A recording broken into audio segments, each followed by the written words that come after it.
Здравствуйте, я Мишина Снежана, ученица 9 А класса Уснежской средней общеобразовательной школы имени Игоря Владимировича Хоменко.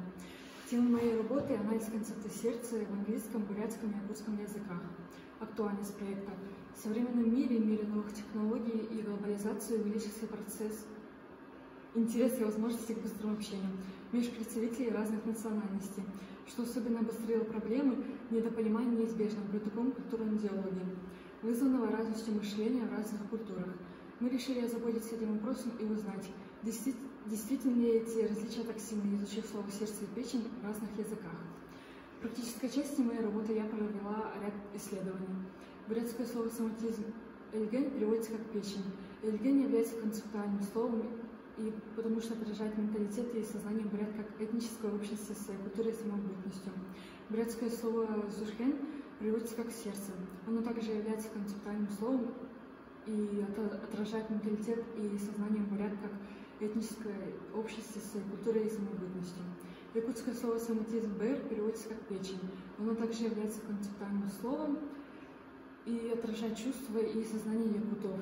Используется для указания состояния человека. Якутское слово «соматизм» «сюрех» дословно переводится как «сердце». Сердце у якутов неразрывно связано с такими эмоциями, как радость, печаль, любовь, огорчение и другое. Якуты близки к природе, они живут в гармонии с ней, подчиняются ее законам и с трепетом и уважением относятся к мощи стихии.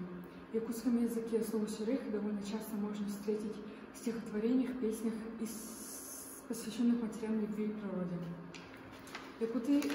Якутам такие характерны любовь к парным словам, которые по отдельности имеют абсолютно противоположное значение. К таким словам относятся «сюрегим бэрем».